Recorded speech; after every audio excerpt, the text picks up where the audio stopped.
I need space. Can you move out for a month while I figure out if I want you? She asked. I replied, take all the time you need. Then I packed that night and started dating her cousin a week later. She lost it when we showed up at Thanksgiving together. Hey viewers, before we move on to the video, please make sure to subscribe to the channel and hit the like button if you want to see more stories like this. Thanks. Let me set the scene. I met Sarah, 27F, 3 years ago through mutual friends at a casual barbecue in the city where we both lived. She was vibrant, funny, the kind of person who could light up a room with a story or a laugh. I was the steady type, working in IT, good job, reliable paycheck, not the flashiest guy, but the one who'd show up. We clicked fast. She was pursuing a graphic design gig, freelancing on the side, and I was all in from day one. Supported her through the ups and downs, you know? When she lost a big client early on and couldn't make rent, I covered it without a second thought. We're a team, I'd say. I meant it. Our life together built up gradually.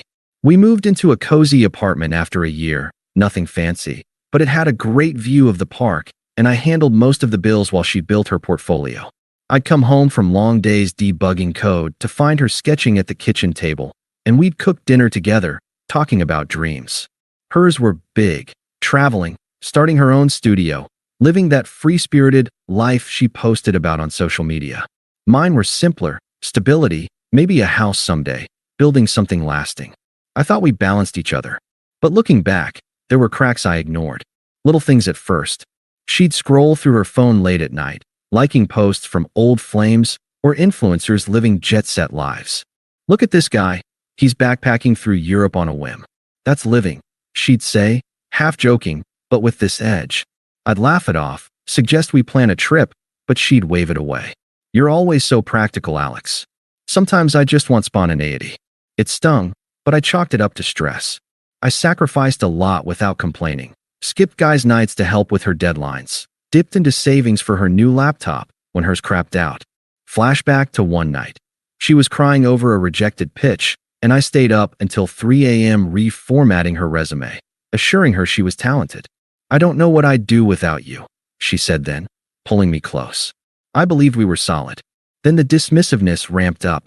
About 6 months before the blow-up, she started hanging out more with her creative friends, the types who bragged about side hustles and one-night adventures. She'd come home late, smelling like craft beer, and brush off my questions. Just networking, babe. You wouldn't get it. It's not your scene. One evening, I planned a surprise date.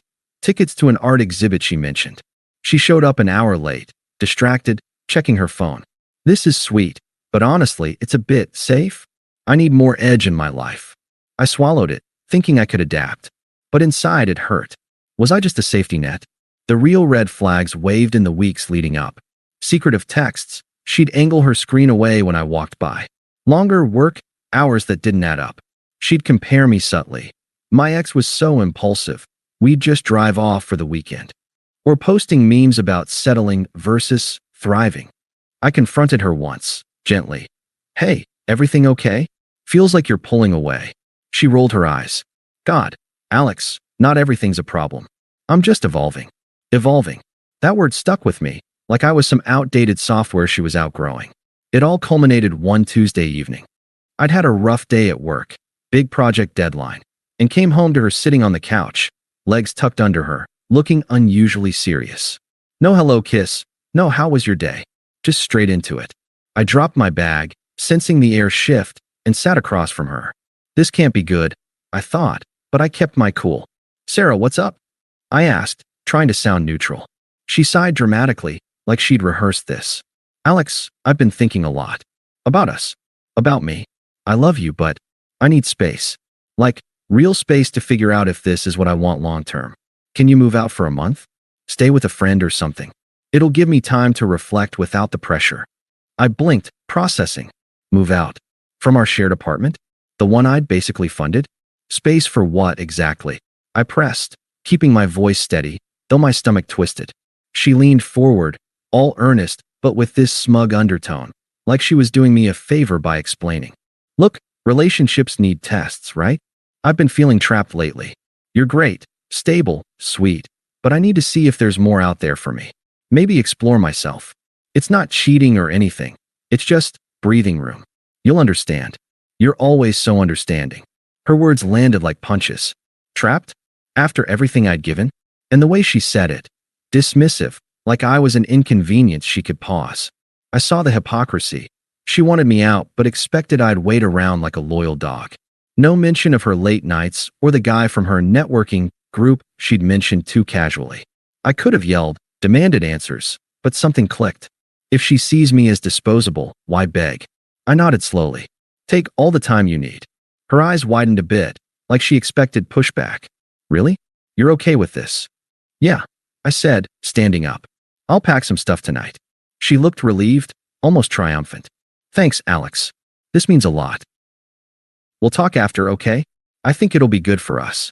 I didn't respond, just headed to the bedroom. That night, while she watched TV like nothing happened, I gathered essentials, clothes, laptop, important docs. No scene, no tears from me. But inside, gutted, confused. How did we get here?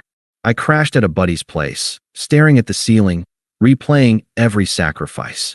The unfairness burned. I'd built us up, and she treated me like a trial subscription. But I wouldn't chase. Dignity first.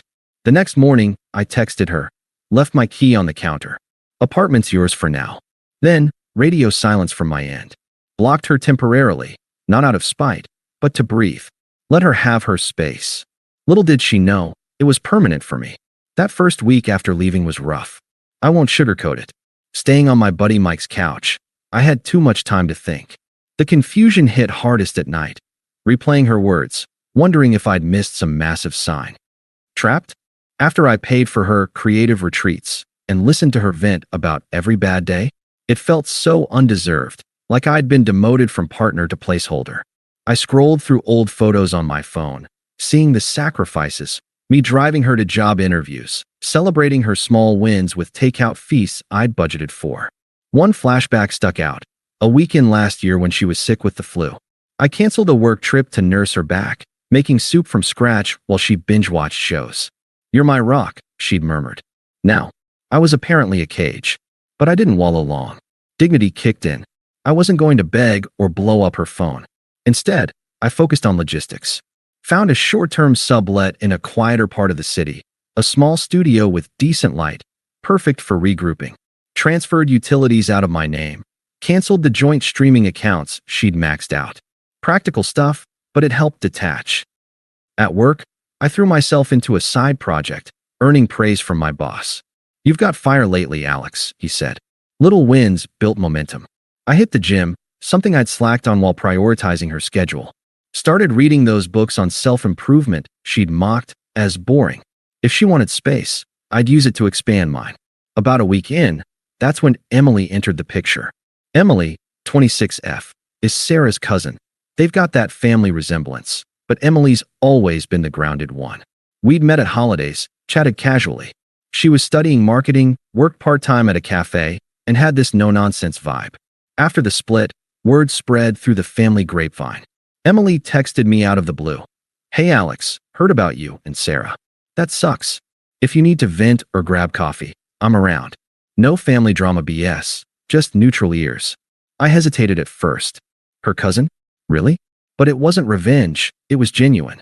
Sarah had always downplayed Emily, calling her too vanilla behind her back. I replied, and we met at a neutral spot, a park bench with takeout coffee. The conversation flowed easy. No pity party. She asked about my job, shared laughs about awkward family gatherings. Sarah's always been impulsive, she said gently. You deserved better than being put on pause. One coffee turned into a walk, then dinner a few days later. Sparks flew naturally, shared interests in hiking, bad movies, that stuff Sarah dismissed as basic. Emily was respectful, appreciative. I admire how you're handling this, she told me over pasta. Most guys would lash out. By the end of the week, we were dating. It wasn't planned, it just fit. I felt alive again, not like a backup plan. We kept it low-key at first, respecting the family ties, but it was real. Finally, someone who saw me as the main event. Meanwhile, Sarah's space started crumbling, from what I pieced together later through mutuals. Turns out, her request wasn't just reflection, there were hints of someone else. Late-night texts I'd ignored? Probably a guy from her creative circle. Let's call him Jake, a wannabe photographer with a trust fund and a reputation for flakiness. She dove in headfirst, posting cryptic stories about new beginnings and embracing chaos. But karma doesn't wait. Jake was all thrill, no substance. He ghosted after a couple weeks, leaving her high and dry during a rough patch at work. She lost a freelance gig because she was distracted, blowing deadlines. Friends started distancing. Turns out, they'd seen her dismissive side too. One mutual texted me, "Dude, she's unraveling. Keeps asking about you." I stayed detached. Unblocked her after a bit, but no outreach from me. Let the silence speak. The unfairness still lingered. Why did I have to rebuild while she played games? But sitting with it clarified things. This wasn't loss, it was liberation. By month 2, Emily and I were solid, planning a weekend getaway. Life upgraded. Sarah's first attempt came via text, about 3 weeks after I left. I'd just gotten back from a date with Emily, feeling good, when my phone buzzed. "Hey Alex, how's it going? Missed talking. Can we chat sometime? I think I figured some stuff out." Polite, casual, like testing waters. I stared at it, feeling a flicker of that old confusion, but no pull. "Figured stuff out?" After kicking me to the curb? I replied short, "Not much to chat about. Take care." She didn't let up. A day later, a longer message. "Come on, don't be like that." I needed space, but I realize now how much you mean to me. It was a mistake. Let's meet and talk it through. Excuses rolled in, twisted logic about how everyone needs breaks, and it strengthened us. I ignored it. Then call started. One evening, as Emily and I cooked dinner, my phone rang. "Sarah." I answered, keeping it neutral. "What do you want, Sarah?" Her voice was syrupy at first. "Alex. God, it's good to hear you. I've been a mess without you. Jake was nothing, just a rebound. I see now you're the real deal. Can you come over? We can fix this." "Rebound," I said calmly. "You asked me to move out to reflect. Sounds like you reflected right into someone else's bed." She backpedaled fast. "It wasn't like that." I was confused. "You're always so understanding, forgive me. I love you." Hypocrisy dripped from every word. The girl who'd called me trapped now begged, "No, Sarah, we're done." She hung up, but the desperation ramped. Next, her friends got involved. Toxic enablers who'd cheered her self-discovery. One messaged, "Dude, give her a chance. She's sorry. Don't be petty." Then family. Her mom called, a woman who'd always favored Sarah's whims. "Alex, this is ridiculous. Sarah's hurting. Be the bigger person and come back." Family sticks together. Unpleasant didn't cover it. Guilt tripping, implying I owed them. I shut it down. Respectfully, this is between us. Stay out. Sarah's attempts turned angry after that. Voicemails poured in.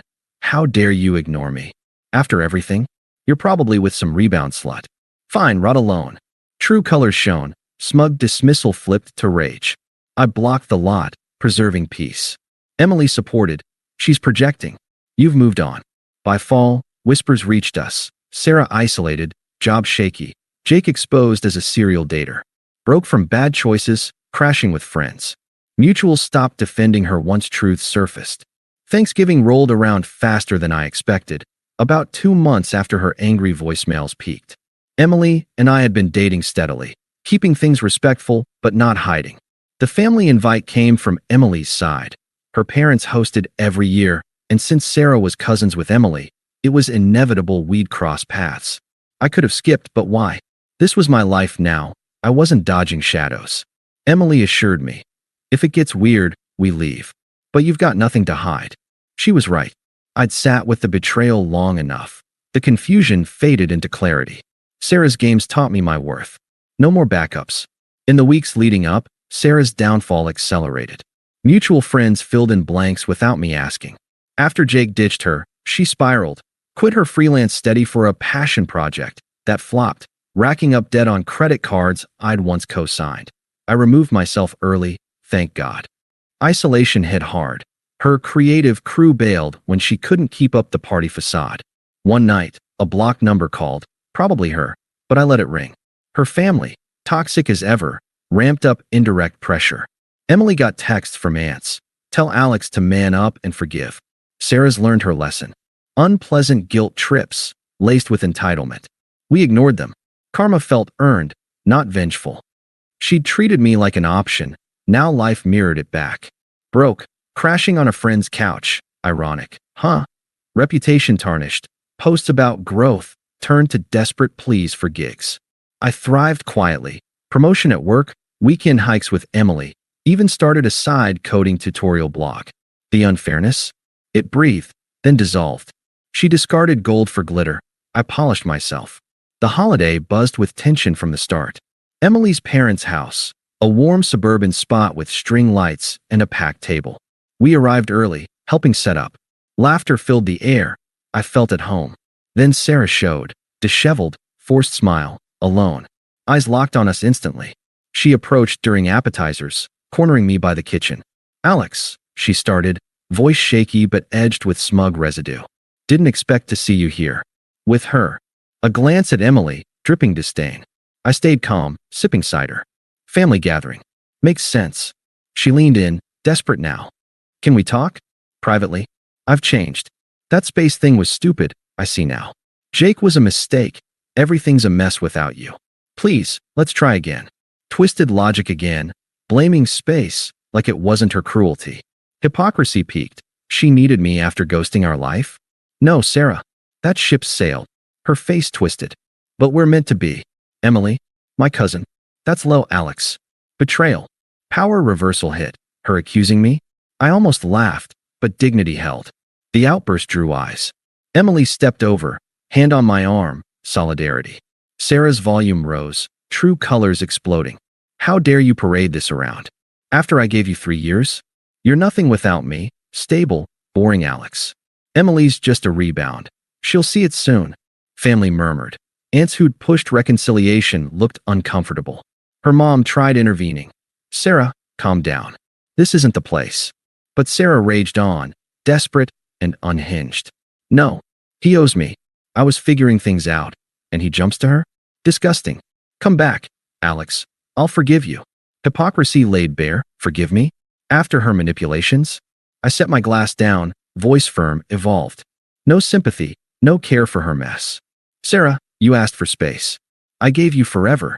You treated me like a temp, dismissive, smug, like I was beneath your evolution.